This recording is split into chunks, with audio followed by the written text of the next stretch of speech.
están agradecidos con Dios?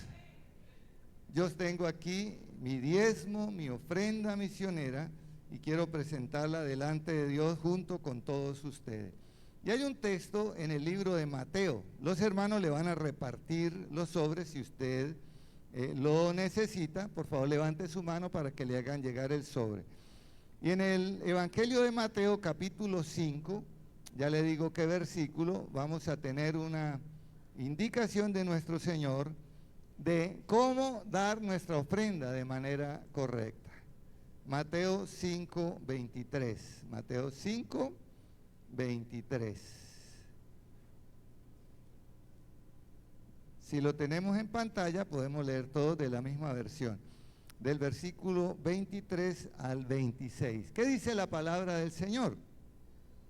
Dice, por tanto, si traes tu ofrenda al altar y allí te acuerdas de que tu hermano tiene algo contra ti, deja allí tu ofrenda delante del altar y anda, reconcíliate primero con tu hermano y entonces ven y presenta tu ofrenda. Ponte de acuerdo con tu adversario pronto, entre tanto que estás con él en el camino. No sea que el adversario te entregue al juez y el juez al alguacil y seas echado en la cárcel. De cierto te digo que no saldrás de allí hasta que pagues el último cuadrante. Permítame expresarle algo que la Biblia tiene aquí registrado y son palabras de nuestro Señor Jesucristo. Él coloca por encima del valor económico de la ofrenda, coloca el valor de las relaciones interpersonales. Y lo que está diciendo es, si tienes algo o alguien tiene algo en contra tuyo, ve y reconcíliate primero. O sea, más que recibir la ofrenda, Dios quiere que nosotros aprendamos a convivir pacíficamente. Y mejor que pacíficamente, que lo podamos hacer armoniosamente. El Salmo 133 dice, mirad cuán bueno y cuán delicioso es habitar los hermanos juntos y en armonía. Es como el buen óleo. Dice que es derramado sobre la cabeza de Aarón, desciende por su barba, por sus vestiduras. Dice, es como el rocío del monte Hermón, que riega la tierra. Dice, allí envía Jehová bendición y vida eterna. La prosperidad como tal, de tener todo lo suficiente en todas nuestras necesidades, no es sino de buscar primeramente el reino de Dios y su justicia. Y todas las demás cosas serán añadidas. Y cuando yo busco el reino de Dios, busco la armonía mía con mi hermano. Pero para poder tener armonía con mi hermano, tengo que tener primero armonía con Dios. Tener una relación directa con Dios. Y luego eso me capacita y me permite tener una relación con mis hermanos. Aún a los difíciles de tratar. Porque Dios me da la sabiduría y me da la gracia para hacerlo. Amén. Bien, ahora al final de la palabra estaremos orando por la ofrenda, que también la enseñanza hace parte de algo mucho mayor que usted y yo debemos entender. Amén. Bien, ¿cuántos quieren oír la palabra del Señor? Quiero que vaya a su Biblia y la abra allí, su Biblia, los que trajeron Biblia, los que la tienen en su celular. Doy tiempo para que la abra. Salmo 49, vamos a leer del versículo 5 al versículo 9. Salmo 49, del versículo 5 al 9.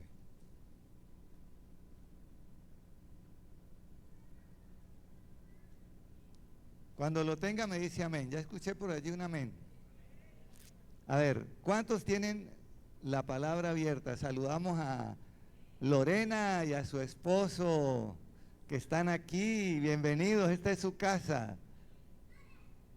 Démosle un aplauso al Señor por la vida de los hijos de nuestro hermano Carlos, nuestra hermana Ana, Darwin y Lorena, están allí. Trajeron el negrito, ¿no?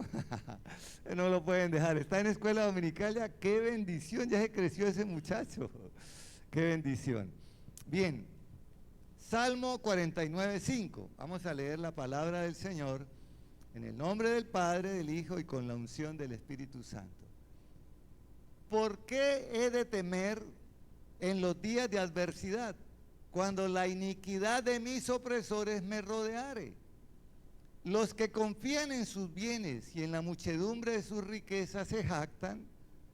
Ninguno de ellos podrá en manera alguna redimir al hermano ni dar a Dios su rescate, porque la redención de su vida es de gran precio y no se logrará jamás, para que viva en adelante para siempre y nunca vea corrupción.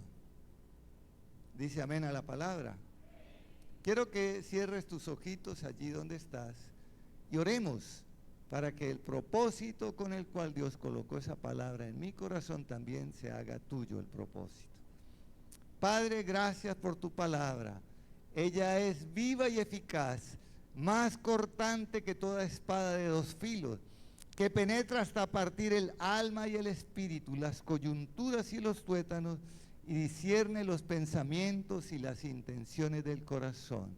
Señor, delante de tu palabra abrimos nuestro corazón para que tú nos escudriñes, para que tu palabra entre a lo más profundo de nuestro ser y saque aquello que nos sirve, de tal manera que cuando salgamos de este lugar, salgamos con el firme propósito de cumplirla y ponerla por obra.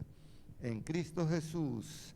Amén y amén. ¿Cuántos le dan un aplauso al Señor?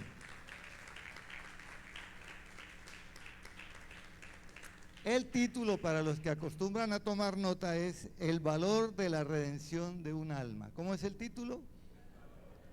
El valor de la redención de un alma. Plantéese esta pregunta en su mente. ¿Cuánto vale la redención de mi alma?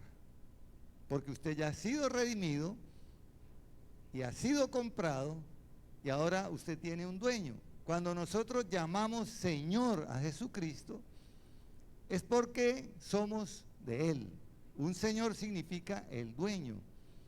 Él nos compró a nosotros. O sea, tu alma y la mía ya fue redimida por nuestro Señor Jesucristo. ¿Cuánto vale la redención de tu alma?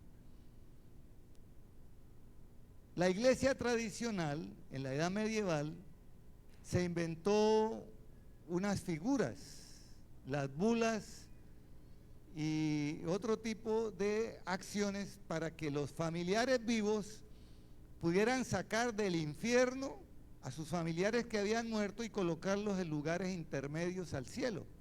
Y se inventaron el purgatorio, el no sé qué y así.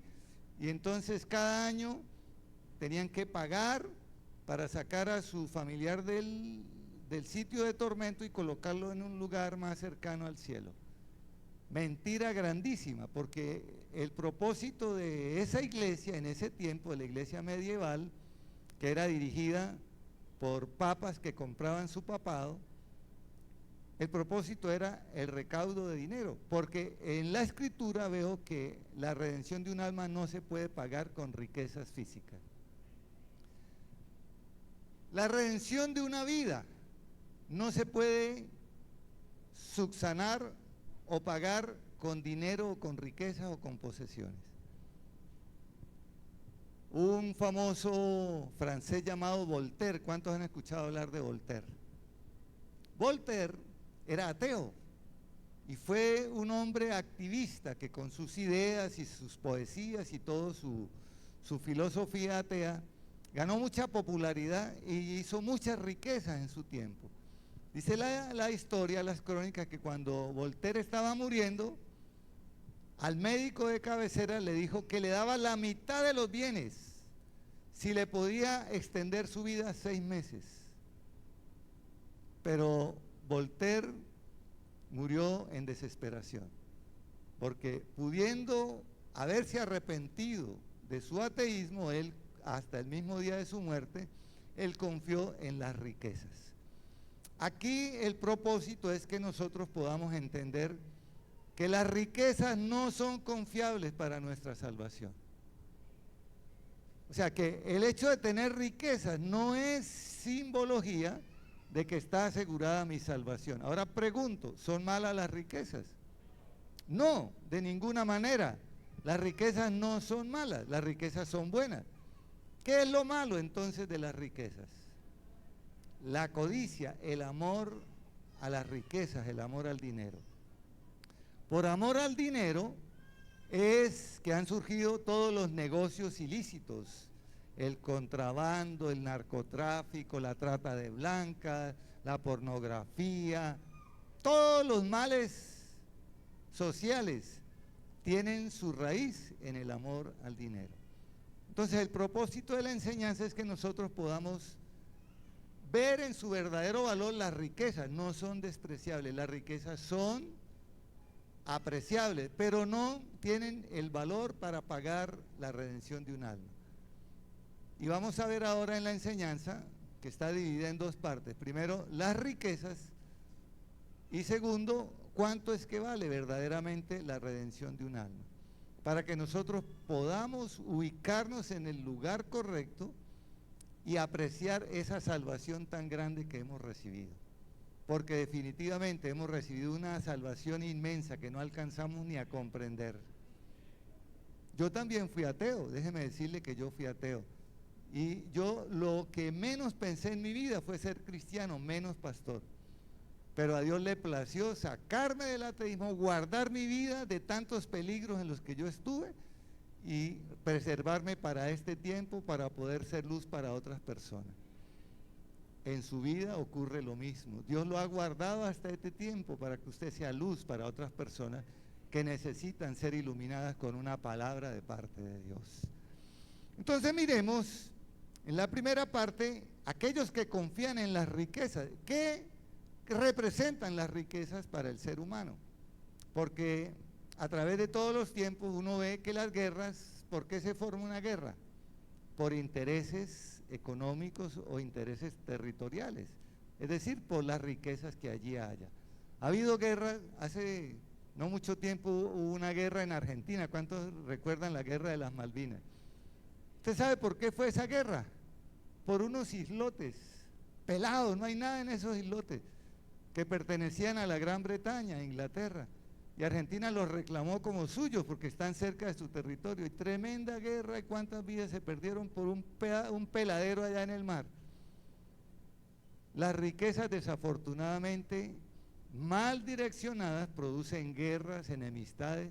Conozco familias que cuando mueren los padres, por pelearse una propiedad paupérrima, hasta se matan. Qué cosa tan terrible el amor al dinero o a la riqueza. Entonces vamos a ver qué representan las riquezas o cómo deberían para nosotros verse las riquezas. ¿Cómo debemos ver nosotros las riquezas como hijos e hijas de Dios? Entonces primero, hay 4 tipos de riquezas. Diga 4 tipos, coja así su mano y diga 4 tipos de riquezas. No se le va a olvidar. Vamos a decirlo en primera persona. Dice, hay riqueza de lo que tengo. Así, mire, diga, hay riqueza de lo que tengo. Entonces haga inventario que tiene. Tengo un celular, tengo una tablet, tengo esta Biblia y otras cuantas más allí en mi casa. Tengo esta corbata y otras colgadas, esta camisita. Tengo un vehículo que ustedes me regalaron, me ayudaron a comprar. Tengo una familia. Diga, tengo cosas materiales y tengo familia. Entonces, eso es una riqueza. Tú debes apreciar las cosas que tienes. ¿Cuál es el problema de la gente? Que por codiciar lo que no tiene, no disfruta lo que tiene. El 10º mandamiento del decálogo que Dios le dio a Moisés es ese: no codiciarás ni la mujer de tu prójimo, ni el esposo de tu prójima, se lo añado yo, ¿no? Ni codiciarás su asno, su buey, su casa, su vehículo, su motocicleta, su bicicleta, su patineta, su tablet, su computador. No codicies nada. Un día le pregunté yo al Señor cuál era la clave de la prosperidad. Yo le pregunto al Señor así cosas directas, porque se paró aquí un hombre y dijo: un hermano de la iglesia, el más rico de ese momento de la iglesia, le había dado la clave de la prosperidad. Y cuando él dijo eso, yo era nuevo, pero dentro de mí, en mi espíritu, chocó algo. Dijo: ¿cómo puede tener un hombre la clave de la prosperidad? Y yo me fui así, como con rabia interna, a orar y le dije: Señor, yo no acepto que la clave de la prosperidad la tenga un hombre, eso proviene de ti. Entonces le dije: Señor, si hay una clave para la prosperidad, regálamela. Y el Señor me llevó a Éxodo 20, en donde está el último mandamiento. ¿Cuál es el último? No codiciarás. ¿Tú quieres ser próspero? No codicies nada. Aprende a valorar lo que tienes. Disfruta lo que tienes. No tienes que codiciar la esposa ni la mujer de nadie. La que Dios te dio es la mejor. Y a las mujeres lo mismo, el esposo que Dios te dio es el mejor. Amén. Entonces diga, riqueza de lo que tengo. Hay una segunda clase de riqueza. Riqueza en lo que hago. Diga, riqueza en lo que hago. Mírese sus manos. Míreselas, por favor, míreselas. Mírese las manos. Dios te regaló 2 manos. Y a través de esas manos Dios te da sabiduría para hacer riquezas. Y la bendición de Jehová es la que enriquece y no añade tristeza con ella. Dios te da sabiduría para que con esas manos tú trabajes. Pablo dice, el que robaba, no robe más, sino que con sus manos trabaje honestamente y ayude al que padece necesidad. Hay riqueza en lo que tú haces. Déjame decirte algo. Yo disfruto lo que hago. Disfruto estar predicando la palabra del Señor. Aunque nunca me imaginé hacerlo, a Dios le plació que yo lo hiciera. Y me ha dado la gracia de que tú me escuches, me prestes tu oído durante 45 minutos y 1 hora para yo poderte exponer el mensaje de la palabra del Señor. Eso es una gracia que Dios me ha dado. A todo el mundo la gente no escucha. ¿Sabes por qué? Porque hay riqueza en lo que yo hago. Ahora, yo como ingeniero también disfruto lo que hago. Los que me han acompañado a mi empresa o me han visto allá cuando me ven todo engrasado, con las manos engrasadas, vestido de trabajador común y corriente, y no se imaginan que también soy pastor. Y sabes que eso me ha servido para desmitificar cuando las personas vienen a hablar mal de los pastores. Ah, es que los pastores son unos ladrones. Y entonces yo le muestro mis manos. Y le digo, mire estas manos de trabajador, mire, aquí tengo un machucón. Entonces le digo, y yo también soy pastor. Entonces la gente se queda así. Diga, hay riqueza en lo que yo hago. Aprende a disfrutar de lo que haces. Cuando tú haces el oficio más sencillo, lo haces un agrado y lo haces con excelencia, Dios te bendice en todo. Una vez en Bogotá vi un hombre vestido con un kepis militar, con una chaqueta con galones, se llama lo que le ponen a los militares acá, galones, ¿no? Como medallitas, así que cuelga algo. Y una cajita de embetunar. Era un embolador del Dorado, un diciembre, repartiendo tarjetas con calendario. Fulano de tal, lustrabotas profesional, y el tipo iba con qué garbo, con su maletica. Mire, el tipo hizo de embolar zapatos toda una profesión y lo hacía con agrado. Hasta el oficio más sencillo que tú hagas con agrado y lo disfrutes es para ti una riqueza. No subestimes lo que Dios te ha dado. Diga, riqueza en lo que hago. Hay una tercera riqueza que debes entenderla y apreciarla, y es riqueza en lo que sé. Diga, riqueza en lo que sé. ¿Tú has escuchado hablar de KFC? ¿Qué es KFC? Kentucky Fried Chicken, pollo frito Kentucky. Sale un veterano de guerra allí con una gorrita. El hombre, después de jubilado, después de los 60 años, se acordó que su abuela hacía un pollo frito. O sea, él sabía que su abuela hacía un pollo frito. Y se le ocurrió comenzar a vender pollo frito del que hacía su abuela. Hizo de ese pollo frito una empresa que al día de hoy está en todas partes del mundo. KFC está en todas partes del mundo. Solamente por una pequeña receta que él sabía porque la había aprendido de su abuela. El conocimiento es una riqueza que yo debo atesorar. Dije que el conocimiento es una riqueza que yo debo atesorar. Aprende todo lo que puedas aprender. Obviamente, bueno, aprende las cosas buenas. Todo lo que puedas aprender, apréndelo. tú no sabes en qué momento eso te va a servir. Tú sabes la historia de Isaac y Jacob, ¿cierto? Isaac era el apegado a las naguas de la mamá. Perdón, era Esaú y Jacob, no era Isaac, sino Esaú y Jacob.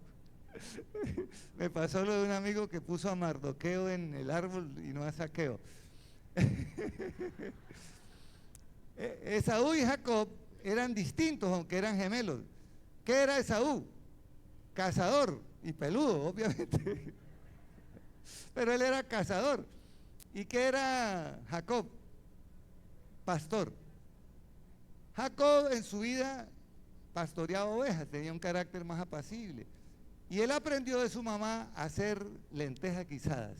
¿Qué fue lo que aprendió? Y ese saber lentejas guisadas le valió ganarse la primogenitura. Porque el otro llegó muerto de hambre, regáleme ese potaje. Y él dijo, si me vende su primogenitura, le doy, mire, qué rico. Y Jacob significa engañador. Usó, pues en el buen sentido de la palabra, usó su talento para quedarse con la primogenitura del otro. Y el otro la menospreció. Dijo, ay, yo con esta hambre que tengo, ¿de qué me sirve ser primogénito? Déme ese potaje. Y se lo comió. Pero ya dio su palabra. ¿Y quién se quedó con la primogenitura? Jacob. Diga, hay riqueza en lo que yo sé. Ahora, ¿cuánta más riqueza hay cuando yo escudriño la palabra de Dios y encuentro tesoros como este que hoy estamos predicando, del valor de la redención de un alma? Y cuando tú estés estudiando la Biblia, escudriñándola y no entiendas algo, pregúntale al Espíritu Santo y Él no tiene ningún problema en explicártelo. Hay riqueza en lo que yo sé y eso me va a servir y me va a proyectar. Déjame decirte algo y declararlo a toda la iglesia. Hay inventos, hay descubrimientos que aún no han salido a la luz y que Dios tiene reservados para sus hijos, para los que creen y le aman. ¿Lo puedes creer? Y Dios te lo va a dar para que tú a través de esa sola idea, así como la de KFC o las lentejas de Jacob, tú puedas hacerte a riquezas materiales que no las estás pidiendo, pero que Dios te la va a dar porque tú has atesorado conocimiento. Y la cuarta riqueza es muy importante, igual que las otras, y es riqueza en lo que soy. Diga, riqueza en lo que soy. ¿Sabías que Dios te hizo único y única en el universo? Cuando yo era niño, decíamos entre niños que en alguna parte de la tierra había una persona igualita que uno. ¿A alguien más se le ocurrió eso o escuchó eso?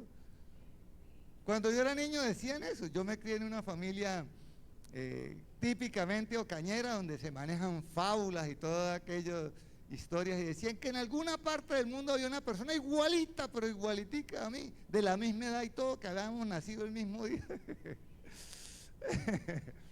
Habrá personas que se parecen mucho, pero nunca nadie podrá ser igual a ti, porque Dios se tomó el tiempo de hacerte único y única. Tus huellas digitales son únicas en todo el mundo.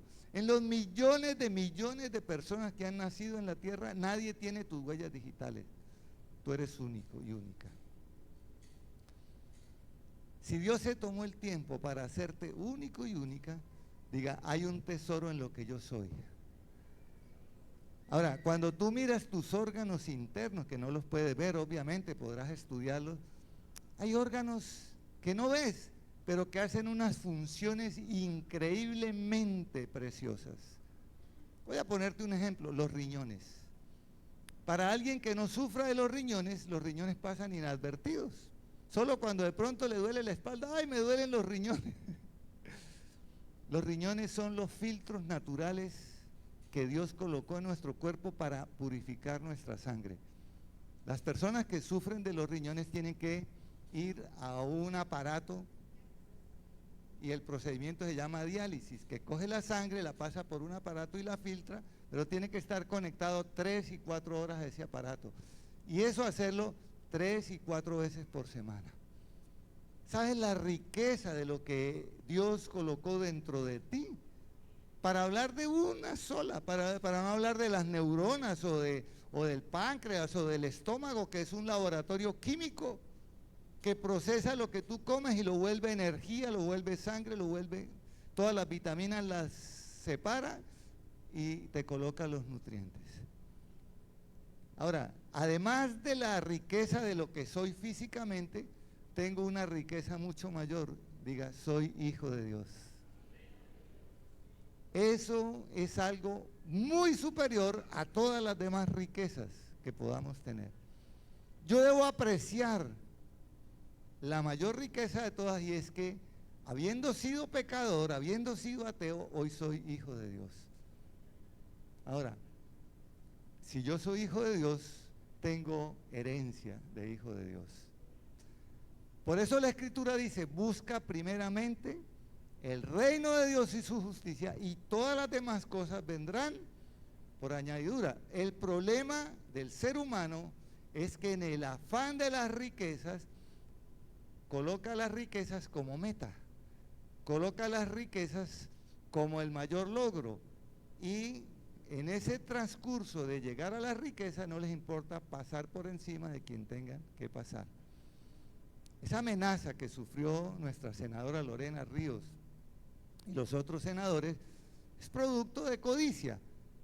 Le están pisando los callos a alguien corrupto que tiene intereses creados, y el defender el sistema de salud que tenemos, aunque no es el mejor, es mejor que el que ellos quieren proponer. Así de sencillo. ¿Por qué? Porque hay codicia de por medio, pero nosotros debemos entender que hay un Dios justo que cuida de nosotros y que ha prometido que Colombia es una tierra feliz. Entonces, ¿cuál es la conclusión de esta parte de las riquezas? Las riquezas tienen un valor, pero yo debo colocarlas en su verdadero valor. Por encima de las riquezas están las personas y está Dios. Ahora, hay un consejo del Señor en Mateo 6:24. Con este texto cierro esta primera parte. ¿Qué dice Mateo 6:24? Ninguno puede servir a dos señores, porque o aborrecerá al uno y amará al otro, o estimará al uno y menospreciará al otro. No podéis servir a Dios y a las riquezas.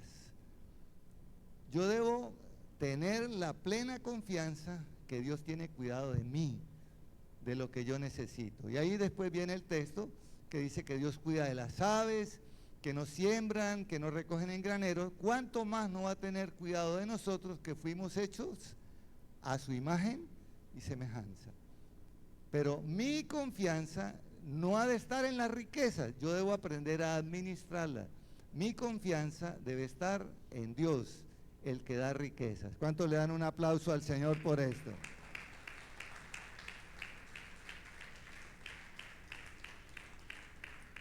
Entonces tenemos claro el valor de las riquezas, ¿cierto? No son despreciables las riquezas. La falta de ellos trae problemas en un hogar, trae problemas en una nación, trae problemas en una empresa. Debemos ser administradores de ellas. Ni siquiera son nuestras, somos administradores. Ahora vamos a hablar en la segunda parte de lo que es la redención de un alma. Y en el versículo 7, Salmo 49:7, por favor colóquenme el texto, y vamos a leerlo para volver a conectar con la palabra y poder ampliar el precio, lo que vale la redención de un alma. Dice, ninguno de ellos, ¿de quién está hablando? De los que confían en las riquezas. Dice, ninguno de ellos podrá en manera alguna redimir al hermano, ni dar a Dios su rescate, porque la redención de su vida es de gran precio y no se logrará jamás, verso 9, para que viva en adelante para siempre y nunca vea corrupción. Aquí el salmista, que son los hijos de Asaf, está hablando de que los que confían en sus riquezas no pueden redimir a un hermano. Déjeme explicarle el término redimir o redención. Cuando había esclavitud, ya gracias a Dios no hay esclavitud en la tierra, salvo por allá en alguno que otro país todavía subsiste la esclavitud, pero mientras hubo esclavitud, una persona que era esclava era poseída por su dueño. el dueño podía hacer con el esclavo lo que quisiera, aún hasta matarlo. Podía matarlo si lo quería hacer. Entonces, una persona que fuera esclava, y en Israel, cuando había escasez y había hambruna, muchos padres de familia se vendían como esclavos para que les dieran un recurso, el recurso lo daban a sus familiares para que no murieran sus familiares y él se vendía como esclavo.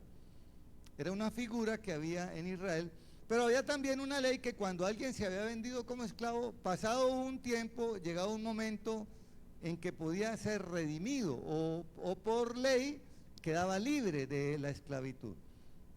Pero para que entiendas el término redención o redimir, alguien se vendió como esclavo porque su familia estaba muriendo de hambre, entonces dijo, bueno, para que no perezcamos todos, yo me vendo como esclavo y ustedes subsisten con lo que paguen por mí. Y algún familiar que era prosperado decía, bueno, mi hermano es esclavo de un rico, voy a preguntar cuánto pagó el rico por él. Y ¿cuánto pagó por mi hermano? Yo pagué tanto, pero si lo quiere, deme el doble. Bueno, negocio es negocio, business are business. Entonces el otro decía, listo, yo pago. Entonces cogía el dinero y pagaba el precio de la esclavitud del hermano, y luego que lo libraba le decía, hermano, vuelva a su familia, usted ya es libre. Ese término para nosotros es desconocido porque ya no hay esclavitud, por eso me tomo el tiempo de explicártelo. Ahora, en el día de hoy, la palabra me está diciendo que yo no puedo pagar a Dios el precio del rescate de mi hermano. Esto lo que está hablando es que la salvación es personal. Por más que yo ame a mi hermano, no puedo pagarle a Dios ni en dinero, ni con votos, ni con ayunos, para que la persona sea salva, y mucho menos si ya falleció. Porque ese fue el punto neurálgico de la iglesia medieval, que ellos necesitaban dinero para financiar sus campañas y sus catedrales ostentosas. ¿Cómo lo hicieron? Vendiéndole a la gente la idea que era posible sacar del infierno una persona, un alma, ponerla en el purgatorio o en un lugar intermedio, y a ver si cada año la iban subiendo, y cada año obtenían recursos de las personas. O si quería que fuera más rápido, entonces el express valía más. Y fue una de los pecados de la iglesia que quiso vender la salvación. Eso es un pecado, eso es una herejía, porque la redención de un alma, dice aquí en este texto, que no se puede pagar con ningún valor humano. Es decir, en el mundo espiritual no tiene valor las cosas materiales. Pero algo curioso, todo lo que tú siembres material en el reino de los cielos es lo único que trasciende al reino espiritual. Cuando tú ves el texto de Hebreos 11:4, donde se exalta la fe de Abel, dice que su ofrenda, la ofrenda que dio Abel, que fue agradable a Dios, aún muerto Abel, ella habla por Abel. Es decir, lo único que trasciende lo material es lo que yo siembre material en el reino de los cielos. Con esto no te estoy diciendo que siembres más o que diezmes más, no, tu diezmo es tu diezmo, tu ofrenda es tu ofrenda, lo que Dios haya colocado en tu corazón. Pero es lo único que queda ahorrado en el mundo espiritual.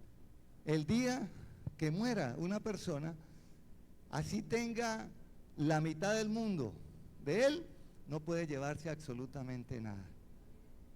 Los faraones egipcios, cuando eran enterrados con todos sus tesoros, y les enterraban con comida, y los enterraban con sus esclavos vivos. Porque en la teología de los egipcios ellos iban a pasar por el valle de la muerte, entonces tenían que batallar con demonios y con bestias, y los enterraban con tesoros. ¿Para quién fueron esos tesoros? Para los saqueadores que después encontraron las tumbas y que se hicieron ricos por un error teológico de los egipcios. La redención de un alma tiene un precio grandísimo, porque es lo que dice la Escritura. ¿Y cuál es el precio de la redención de un alma? El precio de la redención de tu alma y de la mía es la sangre preciosa de Jesucristo. Pero ¿dónde comenzó esta redención que Dios pagó? Porque dice pagar a Dios el precio del rescate. No es al diablo al que hay que pagarle, no, el diablo no es dueño de nada. Usted sabía que el diablo no es dueño de nada. El diablo lo que es un ladrón y usurpador. Todo lo que el diablo tiene lo ha robado, se lo ha quitado a los hijos de Dios. Cada vez que alguien peca, le firma al diablo un pagaré en blanco para que reclame la bendición que era del que peca. ¿Dónde comenzó la redención? Génesis 3:21.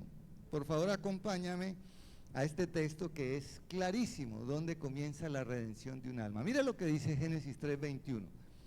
Y Jehová Dios hizo al hombre y a su mujer túnicas de pieles y los vistió.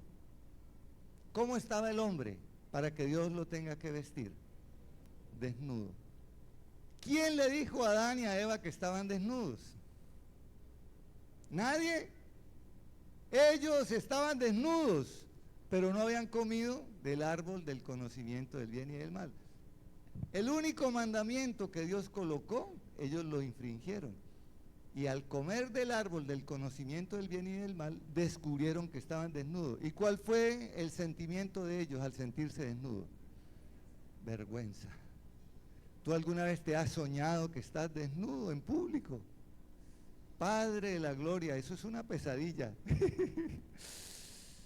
Que de pronto en una reunión y todo el mundo vestido y uno desnudo. Señor Jesucristo, qué vergüenza. Gracias a Dios es en pesadilla. Escúchame, la redención del hombre comenzó allá mismo en el jardín del Edén. Cuando el hombre desobedeció a Dios, Dios en su misericordia lo cubrió.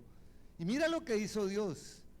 ¿Cómo Dios cubre a Adán y Eva con pieles de animales? ¿Cómo los cubre? ¿Qué tuvo que hacer primero? Matar animales inocentes para cubrir la falta de Adán y Eva. Fíjate cómo Dios desde el comienzo planeó perfectamente el plan de redención. Él sabía que el hombre iba a pecar, pero no por eso dejó de crearlo, sino que ya tenía el plan de contingencia, tenía la solución. Y dice que les hizo pieles de animales para que ellos no sufrieran vergüenza. Después viene lo otro, que es que llama a Adán y le pregunta: Adán, ¿qué pasó? ¿Por qué comiste del fruto que te dije que no comieras? ¿Y qué contestó Adán? ¿A quién le echó la culpa? A Dios le echó la culpa. Le dijo: esa mujer que me diste, ya no dijo es mi esposa, mi amada, mi pedacito de costilla, no, dijo esa mujer que me diste. Mire la naturaleza humana, tendemos a echarle la culpa de nuestros errores a las demás personas. Entonces Dios le da un castigo a Adán. ¿Cuál es el castigo que le da? Ahora la tierra será maldita por tu causa. Dios maldijo a la tierra que no tenía nada que ver por causa del hombre. Ahora ya no te va a dar fruto. ¿Qué te va a dar? Cardos y espinos, y con el sudor de tu frente te ganarás el pan. Y entonces a la mujer, ¿qué le dijo? Ahora vas a parir con dolor y tu deseo será por tu marido. O sea, la colocó en sujeción al esposo. Y a la serpiente, ¿qué le dijo? Te arrastrarás y comerás del polvo de la tierra. Y en ese mismo momento el Señor completa el plan de redención y dice: y un hijo nacido de esta mujer, una simiente de ella, te pisará en la cabeza. ¿Y qué es pisar a una serpiente en la cabeza? Matarla. Dice: aunque tú le podrás herir en el calcañal, o sea, podrá morder, pero no es una herida mortal. O sea, allí mismo, eso es lo que se llama el protoevangelio. Dios, en el momento de la caída del hombre, ya tenía el plan de redención. Si yo no entiendo esto, yo voy a tender a despreciar o a menospreciar las cosas de Dios. En el último versículo que leímos de las riquezas, dice que no se puede servir a dos señores. ¿Será que se puede tener dos jefes que den órdenes a la vez? No se puede. Porque la persona que está sujeta a órdenes obedece a uno y al otro tiene que desobedecerlo. No puede clonarse y dividirse en dos para servir a los dos señores. Entonces, aquí es donde viene para que nosotros apreciemos el valor de la salvación que Dios colocó a nuestro alcance. Ahora, Dios, que es un Dios justo, Dios es el juez justo del universo, ¿cuántos lo sabían? Exige en su justicia muerte por el pecado. La paga del pecado es muerte. Y déjeme decirle algo, Dios no viola sus leyes ni sus principios. Dios no los viola. Y Él, que es un Dios que no cambia, por el pecado exige muerte. Ahora, todos deberíamos haber muerto porque un día pecamos. Si miramos el Antiguo Testamento, vemos que Dios trajo juicio en una ocasión a través del diluvio. Y dice la Escritura, y vio Dios la maldad de los hombres, que de continuo el pensamiento de su corazón era la maldad. Dice, y se había corrompido toda carne, o sea, de animales y de hombres. O sea, imagínense la perversión que había en ese tiempo. Que solamente halló justo a Noé. Y Dios trajo juicio sobre la tierra porque Dios es un Dios justo y la paga del pecado es muerte. Pero en su misericordia Dios preservó la semilla de un hombre justo llamado ¿cómo? Noé. Noé y su esposa y sus 3 hijos, Sem, Can y Jafet, y sus 3 esposas fueron las únicas 8 personas que se salvaron. Y Dios mandó a Noé que llevara una pareja de animales, y de los animales, de otros animales, mandó que llevara más parejas por los que tenía que ofrecer sacrificios. De los impuros, de los inmundos, una pareja para que se preservara la especie. Y de los animales puros, 7 parejas, si no estoy mal. Dios se guardó la manera de que hubiera simiente santa en la tierra.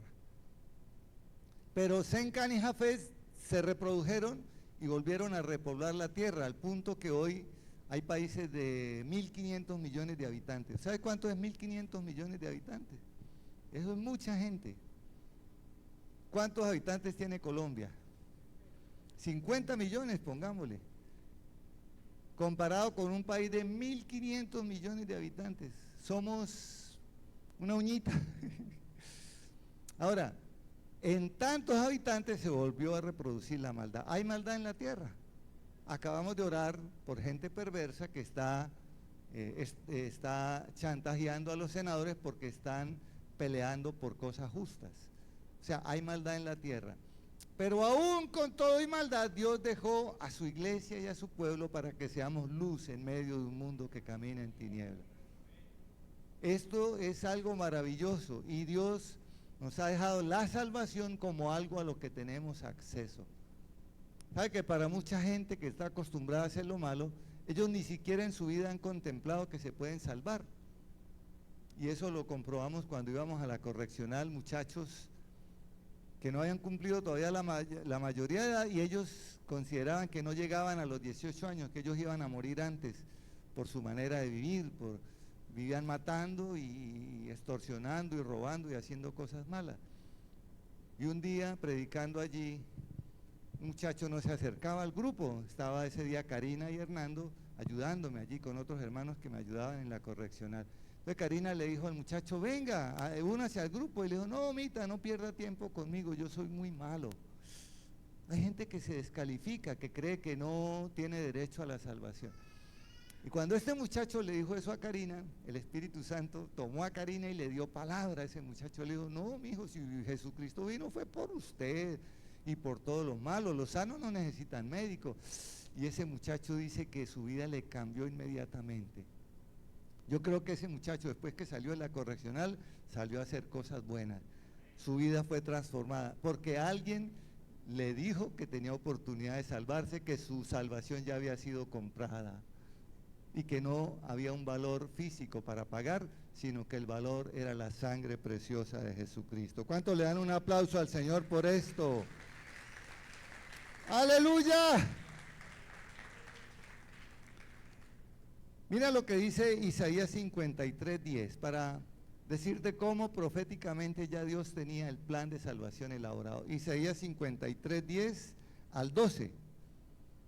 Con todo eso Jehová quiso quebrantarlo, sujetándolo a padecimiento. cuando haya puesto su vida en expiación por el pecado, verá linaje, vivirá por largos días y la voluntad de Jehová será en su mano prosperada. Verá el fruto de la aflicción de su alma y quedará satisfecho. Por su conocimiento justificará mi siervo justo a muchos y llevará las iniquidades de ellos. Por tanto yo le daré parte con los grandes y con los fuertes repartirá despojos, por cuanto derramó su vida hasta la muerte y fue contado con los pecadores, habiendo él llevado el pecado de muchos y orado por los transgresores. ¿De quién está hablando el profeta Isaías? De Jesucristo, el Mesías. A Dios le plació quebrantar a su propio Hijo, colocarlo en el lugar del pecador, tuyo y mío, bajarnos a nosotros y colocarlo a Él, para que Él pagara el precio justo que merecían nuestros pecados. Porque en el texto que leímos de Salmo dice que ¿quién podrá pagar a Dios su rescate? Y Dios mismo propició el precio para ser pagado por el rescate tuyo y por el rescate mío. La Escritura registra que cuando Jesús estaba en la cruz, un soldado romano que lo mandaron a quebrarle las piernas a los 3 crucificados, a los 2 que estaban al lado se las quebró porque aún estaban vivos, pero cuando fue a quebrarlas de Jesús, vio que estaba muerto. Entonces, para comprobar que estaba muerto, ¿qué hizo?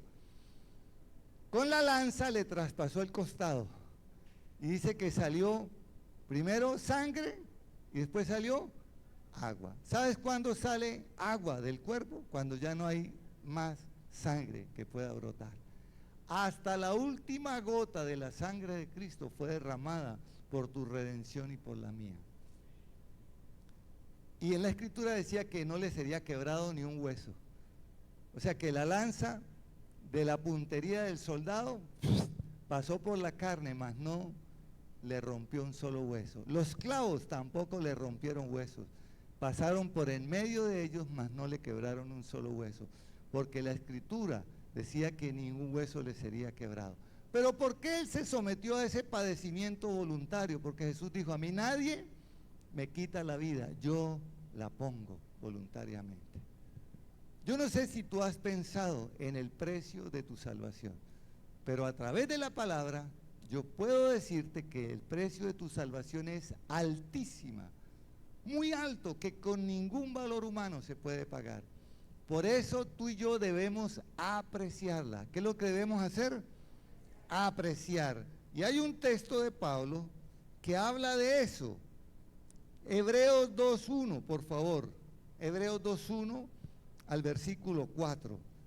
Tú y yo debemos entender el valor del precio de la redención nuestra, para poder apreciarla en su manera correcta. Dice Hebreos 2.1, por tanto, es necesario que con más diligencia atendamos a las cosas que hemos oído, no sea que nos deslicemos, porque si la palabra dicha por medio de los ángeles fue firme, y toda transgresión y desobediencia recibió justa retribución, ¿cómo escaparemos nosotros si descuidamos una salvación tan grande, la cual habiendo sido anunciada primeramente por el Señor, nos fue confirmada por los que oyeron, testificando Dios justamente con ellos, con señales y prodigios y diversos milagros y repartimientos del Espíritu Santo según su voluntad? Mis hermanos, este es el epílogo de esta enseñanza. No podemos descuidar una salvación tan grande que hemos recibido. El precio que fue pagado es altísimo. Nosotros no podíamos ni con todas las riquezas del mundo.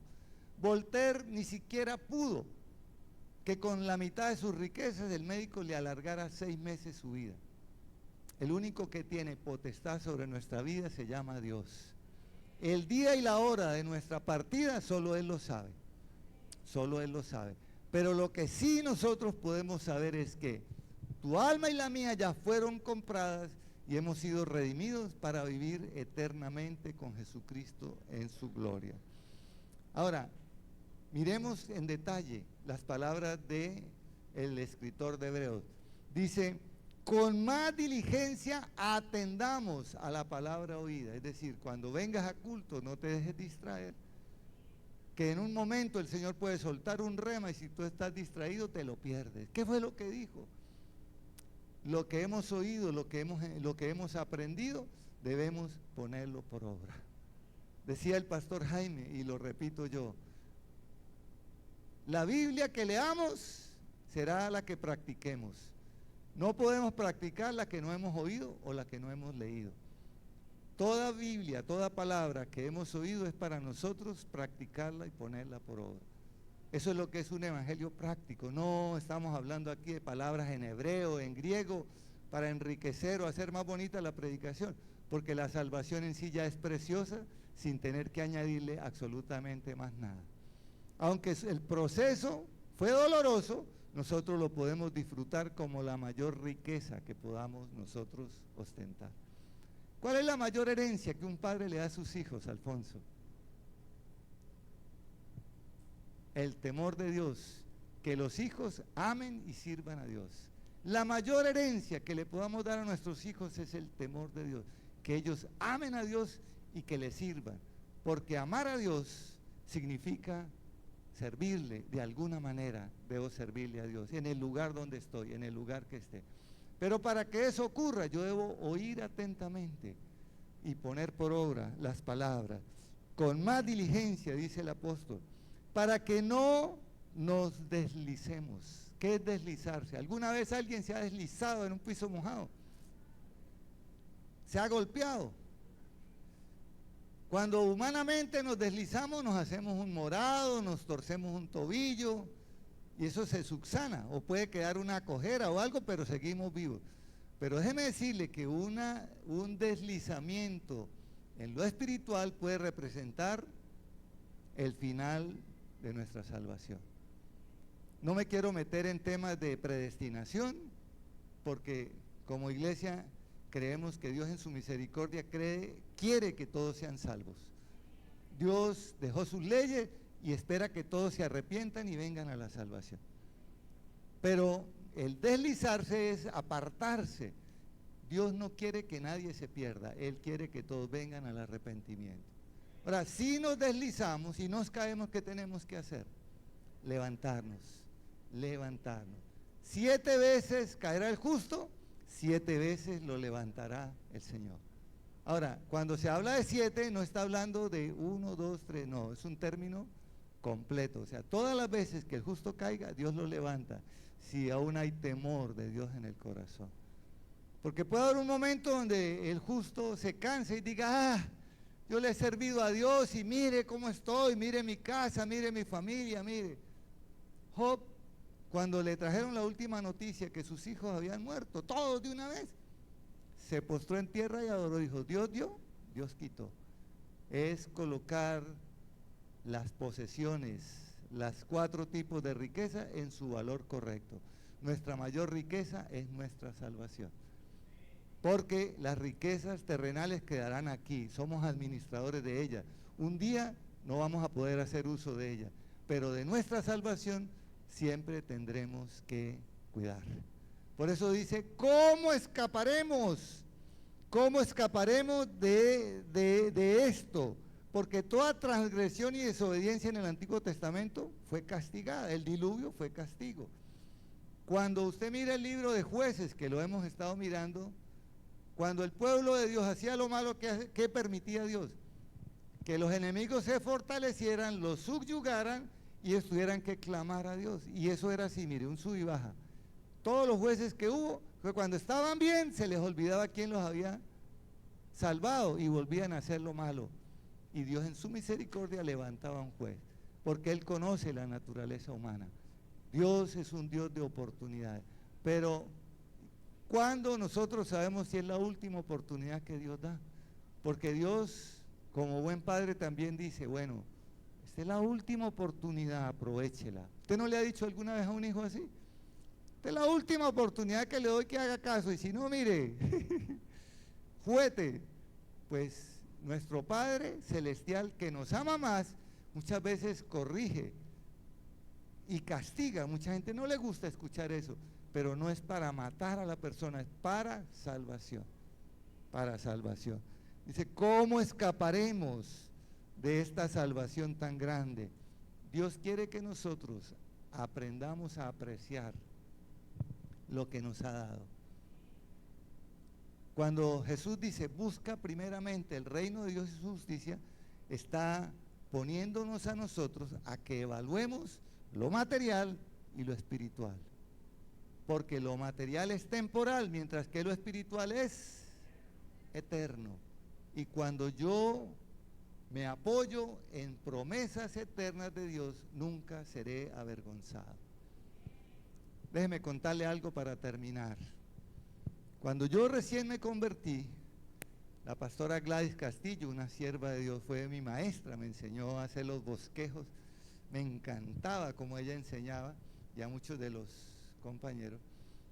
Y yo era nuevo, y me extrañó que ella me dijo, hermano Johnny, necesito que me acompañe a orar por una familia que la guerrilla los está extorsionando, y como no quisieron pagarle a la guerrilla, le pusieron una bomba en la puerta de la droguería, en la avenida Quinta con calle Novena. Guasimales, creo que se llama la droguería. Coromoto, bueno, ahí, esa droguería. Yo era nuevo, tendría que como 6 meses de convertido y ya estaba sirviendo aquí al Señor. Y entonces fuimos allá en la tarde. Y sí, la bomba había destruido la puerta de la droguería y estaban atendiendo más adentro, no dejaban de vender. Entonces, a media cuadra ellos tenían una bodega, entre la calle Novena y la 10 tenían una bodega. Entonces dijo, esperen allá que el Señor se desocupe para que oren. Fuimos y esperamos allá. Entonces yo miré, llegamos como desde las 4, ya eran las 5 y no nos habían atendido. Entonces le dije, hermana Gladys, pastora, dígale que yo tengo un grupo bíblico ahora más tarde que si venimos otro día. Entonces le dijeron al Señor, mire que los hermanos se tienen que ir. Entonces dijo, bueno, dígales que vengan. El Señor salió de allá detrás del mostrador, salió a la esquina, al andén. Dijo, listo, oremos aquí, en la calle. Yo era nuevo y yo había acabado de leer la historia de Gedeón. ¿Conoce la historia de Gedeón? Dice que Gedeón con 300 hombres derrotó todo un ejército. ¿Y cuál fue la estrategia de Gedeón? Unos cántaros de barro, una antorcha y un grito. Y todos a la vez tenían que gritar por Jehová y por Gedeón, y en ese momento romper los cántaros y gritar. Eso era todo. Y los enemigos del pueblo de Israel, que eran varios ejércitos de varios reyes, entre ellos se mataron. Yo recuerdo que yo hice una oración como la que hicimos hoy y dije, Señor, que esas personas malas que están amedrentando a esta familia se arrepientan, pero si no se arrepienten, que como en los días de Gedeón se acaben entre ellos. Y déjeme decirle que nunca más los volvieron a molestar. Eran una célula guerrillera y tal vez tuvieron diferencias y entre ellos mismos se mataron todos. La oración que tú y yo hagamos, clamando a Dios por su justicia, Dios la responde. Porque no hemos de ser amedrentados por los malos. Es peor la cobardía de los que se callan, sabiendo que tenemos un Dios que nos defiende y que es todopoderoso. Y que nuestra vida tiene valor cuando está en los propósitos y las manos de Dios. Yo quiero que se coloque en pie, por favor. No sé qué tiempo vendrá para Colombia, pero yo sé que Dios tiene cuidado de su iglesia y que Él nunca dejará caer por tierra su palabra, porque nos ha dado lo más precioso que nosotros podamos ostentar, es nuestra salvación. Y ella no tiene valor material ni económico, porque con ningún valor humano se puede comprar la redención de un alma. Cada alma tiene que llegar voluntariamente a los pies de Cristo y entregar su vida para poder ser redimida. Yo creo que expuse lo que Dios me dijo que te dijera, que apreciemos la salvación que hemos recibido y que se la extendamos gratuitamente a otros que necesitan oírla. Cierra tus ojitos y extiende tus manos al altar, al cielo. Padre, gracias por tu palabra que nunca regresará vacía, sino que hará todo aquello para lo cual tú la has enviado. Así como la lluvia y la nieve que tú envías a la tierra y la haces germinar y producir, y da semilla al que siembra y pan al que come, tu palabra será prosperada en todo aquello para lo cual tú la envíes. Señor, ayúdanos a ver de manera correcta los bienes materiales. Ayúdanos a colocarlos en su verdadero valor de nivel en nuestra vida. Que no menospreciemos las riquezas que tú nos das a administrar, pero que nuestro corazón nunca se apegue a ellas. Porque tú nos has llamado a amarte a ti primeramente y a nuestro prójimo como a nosotros mismos. Que si buscamos primeramente el reino de Dios y su justicia, todas las demás cosas por las que el mundo se afana serán añadidas a nosotros. Tu palabra dice que el impío trabaja duramente para acumular riquezas para que el Hijo de Dios las disfrute. Nosotros creemos que así es. Que los impíos trabajarán, que nosotros haremos tu voluntad y en determinado momento esas riquezas vendrán a nuestras manos para ser administradas. No estamos hablando de quitarle a nadie, estamos hablando de que tu justicia y tu palabra se cumplen en nuestras vidas y que el valor de las riquezas es el que tú das para poder ayudar a otros a través de esos recursos, al que padece necesidad, a cubrir al desnudo, a mantener a la viuda, al huérfano, así como tenemos esos 900 huérfanos allí en Mozambique, que son sustentados con la ofrenda misionera que fielmente tu pueblo deposita en cada servicio. Padre, que tu palabra predicada tenga cabida en el corazón de tus hijos y tus hijas, y que al salir de esta casa tengamos el firme propósito de cumplirla y de ponerla por obra, porque lo más preciado para nosotros debe ser nuestra salvación. Y las riquezas y todas aquellas cosas que anhela nuestro corazón, tú las añadirás, porque así está en tu palabra. Señor, aquí en nuestra mano está nuestra ofrenda, nuestro diezmo, nuestra primicia, nuestra ofrenda misionera. De lo que tú nos diste primero, hemos apartado, Señor, y lo hemos hecho con alegría y con liberalidad. Nadie nos obliga, nadie nos constriñe, sino que de nuestro corazón agradecido damos diezmo, damos ofrenda, porque tú has sido fiel con nosotros.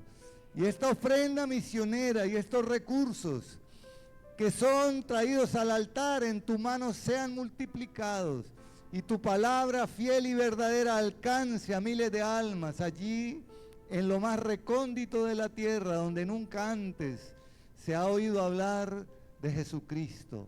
Padre amado, que sean sustentados misioneros, que se financien campañas evangelísticas, que se impriman Biblias, tratados evangelísticos, y que tu palabra alcance a los perdidos. Úsanos como instrumentos para la extensión de tu reino, entendiendo que todo lo que sembremos en este siglo, lo recibiremos 100 veces más, y en el siglo venidero, la vida eterna. Diga conmigo: yo declaro una nueva realidad económica para mi vida. Declaro que tendré siempre todo lo suficiente en todas mis necesidades y que podré abundar para toda buena obra. Diga: por tanto, yo renuncio a vivir en pobreza. Yo renuncio a la escasez y a la miseria. Y declaro que las bendiciones del cielo se derramarán sobre mi vida, junto con sabiduría, para administrarlas en el nombre de Cristo Jesús. Amén, amén. De lo recibido de tu mano, te devolvemos. Amén. Gloria al Señor. Mis hermanos, desde ya les reitero, Semana Santa es semana de salvación. Vamos a traer un amigo, un familiar, alguien que venga de visita a la ciudad. Lo vamos a traer una campaña evangelística aquí en esta casa, donde va a recibir una palabra poderosa, acompañada de señales y prodigios que llevará a la salvación de muchas almas. porque el Evangelio, dijo Pablo, es poder de Dios para salvación, del judío primeramente y también del griego. Ahí estamos nosotros metidos. El Evangelio es poder de Dios para salvación. Levántese en sus pies, vamos a orar para ser despedidos. Estamos a buen tiempo para salir a nuestras casas, llevando atesorada la palabra de Dios en nuestro corazón. Padre, gracias porque tú has hablado a tu pueblo. Gracias, Señor, por tu palabra que hará en nuestros corazones todo lo que tú has propuesto. Ayúdanos, Señor, a apreciar el valor de nuestra salvación.